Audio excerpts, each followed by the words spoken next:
வணக்கம் ஃப்ரெண்ட்ஸ், இது SP solar technology சின்ன சேலம் கள்ளக்குறிச்சி மாவட்டம். நம்ம இப்போ இந்த வீடியோவில் பார்த்தீங்கன்னா விழுப்புரம் டவுனில் சோலார் ஆன்கிரிட் சிஸ்டம் 3.5 கிலோவாட் சப்சிடியில் வர மாதிரி பண்ணி கொடுத்துக்குறேங்க. 78,000 சப்சிடி. அதை பற்றி தான் பார்க்க போகிறோம். நம்ம வீடியோ இப்போ தான் முறையாக பார்க்குறேன். சப்ஸ்கிரைப் பண்ணிட்டு பாருங்கள். அப்போ தான் நான் போகிற வீடியோவில் உங்களுக்கு நோட்டிஃபிகேஷனாக வந்து சேரும். இது பார்த்தீங்கன்னா இந்த சைட்டு பார்த்தீங்கன்னா விழுப்புரம் டவுனில் இருக்குங்க. இது பார்த்தீங்கன்னா இவங்களுக்கு மாடியில் வந்து ஒரு அந்த ஸ்டெப்ஸு வர அந்த மேலே சீட்டு போட்டுருக்காங்க, ஸ்டெப்ஸ் நடக்கிற இடத்துக்கு மேலே. ஸோ அதுக்கு மேலே ஃபஸ்ட்டு போடலான்னு முடிவு பண்ணால், அப்புறம் இல்லை அதுக்கு மேலே இடம் கொஞ்சம் பத்தாமல் இருந்துச்சு. அதனால் வந்து அது ஹைட்டுக்கு நீங்கள் ஷெட்டு மாதிரி போட்டு கொடுத்துருங்க அப்படிங்கிற மாதிரி கேட்டிருந்தாங்க. அப்புறம் வேறு இடம் இருந்துச்சு. சரி, இடம் வேஸ்ட் ஆகக்கூடாதுங்கிறதுக்காக அவங்க அது மேலே போடுங்க அப்படின்ட்டாங்க. ஸோ அதனால் கொஞ்சம் எக்ஸ்பென்ஸ் கொஞ்சம் அதிகமாக வந்துச்சு. அது அவங்க பேர் பண்ணிக்கிறேன்ட்டாங்க. ஸோ அதனால் அந்த ஹைட்டு பார்த்தீங்கன்னா உங்களுக்கு 8 அடி ஹைட் இருக்குங்க. இது 8 அடி ஹைட்டு வர மாதிரி நம்ம ஃபேப்ரிகேஷனை பண்ணி அங்கே ஃபிட் பண்ணிகிட்டு இருக்கிறோங்க. அதான் நீங்கள் இப்போ இந்த வீடியோவில் பார்க்குறீங்க. ஸோ இந்த ஸ்ட்ரக்சர் பார்த்தீங்கன்னா பர்லின் பார்த்தீங்கன்னா உங்களுக்கு 1.5 1.5, லெக்கு பார்த்தீங்கன்னா உங்களுக்கு 3க்கு 3 சைஸ் வரும். ரேஃப்டர் பார்த்தீங்கன்னா உங்களுக்கு 2.5க்கு 1.5 வருங்க. அது அந்த நம்ம ரெகுலராக இந்த ஜிஐ பைப் தான் யூஸ் பண்ணிக்கிறோம். இது ஃபிட் பண்ணிவிட்டு இதிலே லைட்னிங் ரெஸ்ட்டு இதிலேயே வர மாதிரி நாங்கள் பண்ணி கொடுத்துக்குறோம். நீங்கள் அந்த லைட்னிங் ரெஸ்ட்டு பார்த்தீங்கன்னா அந்த ஸ்ட்ரக்சர்லேயே நம்ம ஃபிட் பண்ணி அதில் லைட்னிங் ரெஸ்ட் அது தனியாக நம்ம எர்த்திங் பண்ணிக்கிறோம். ஸோ அதான் இந்த வீடியோவில் பார்த்துக்கிறீங்க.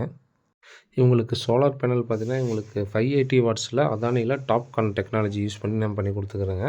மொத்தம் 6 பேனல் 3.5 கிலோவாட் பக்கம் வந்துடும். இவங்களுக்கு இன்வெர்ட்ரு பார்த்தீங்கன்னா பாலிகேப் 3.6 கிலோவாட் போட்டுக்கிறோங்க. இதில் பார்த்தீங்கன்னா இவங்களுக்கு இன்னொன்று எக்ஸ்ட்ரா இவங்களுக்கு கேட்டிருந்தாங்க. அதாவது எங்களுக்கு கரண்ட்டு போனாலும் எங்களுக்கு அந்த அன்றைக்கி வேலை செய்யணும். அது என்ன பண்ணலான்னு கேட்கும்போது அதுக்கு ஒரு சேஞ்ச் ஓவர் மாதிரி அவங்களுக்கு தனியாக வச்சு கொடுத்துங்க. சேஞ்ச் ஓவர் பண்ணி அதை வந்து அந்த ஷட்டவுன் அன்றைக்கி அவங்க அந்த சேஞ்ச் ஓவர் பண்ணி ஒரு பேனல் மட்டும் அவங்க சார்ஜ் பண்ணுற மாதிரி பண்ணி கொடுத்தோம். ஸோ அதுக்கு தனியாக அவங்களுக்கு இந்த சிஸ்டத்தில் பண்ணி கொடுத்துக்குறோம். அது ஒரு சில பேர் அந்த மாதிரி கேட்குறாங்க, எங்களுக்கு ஷட்டவுன் அன்றைக்கி எங்களுக்கு வேலை செய்யணும் அப்படின்ட்டு. ஸோ அந்த மாதிரி கேட்குறவங்களுக்கு நம்ம அதுவும் பண்ணி கொடுக்குறோங்க. அந்த ஒரு நாளைக்கு மட்டும் நீங்கள் சார்ஜ் பண்ணுற மாட்டி உங்கள் பேட்டரி நீங்கள் சார்ஜ் பண்ணிக்கலாம். அந்த மாதிரி நாங்கள் பண்ணி கொடுத்துக்குறோம். இதில் பார்த்திங்கன்னா சோலார் பேனல்லாம் ஃபிட் பண்ணியாச்சுங்க. சோலார் பேனலில் 1 பை 1 ஃபிட் பண்ணி மேல் ரோவில் 3 கீழ் ரோவில் 3 அந்த மாதிரி ஃபிட் பண்ணிக்கலாம். அதான் நீங்கள் வீடியோவில் பார்க்குறீங்க. இவங்களுக்கு இன்ஸ்டால் பண்ணி ஒரு 1 வீக் to 10 டேஸ்லேயே உங்களுக்கு சப்சிடி அமௌண்ட்டு கிரெடிட் ஆயிடுச்சுங்க.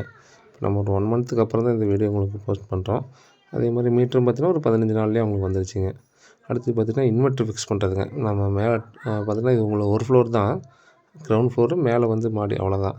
அவங்களுக்கு ஒயரிங் ஒர்க்லாம் முடிச்சுட்டு அதுக்கப்புறம் கீழே பார்த்திங்கன்னா மீட்டருக்கு மேலேயே அந்த டைல்ஸ்லேயே பண்ண சொல்லிட்டாங்க.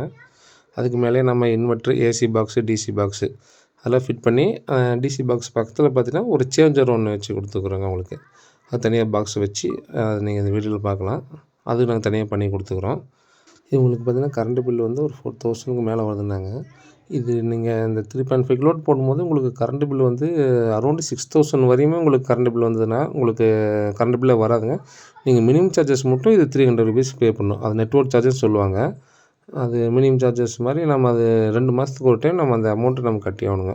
மற்றபடி உங்களுக்கு கரண்ட் பில்லே உங்களுக்கு 6,000 வரையும் வந்தால் கூட உங்களுக்கு கரண்ட் பில்லே வராதுங்க. அதுக்கு மேலே யூஸ் பண்ணுறவங்களுக்கு அந்த ஸ்லாப் ரேட்டுன்னும் அந்த ஸ்லாப் ரேட்டுக்கு உண்டான அமௌண்ட்டை நீங்கள் பே பண்ணால் போதும்.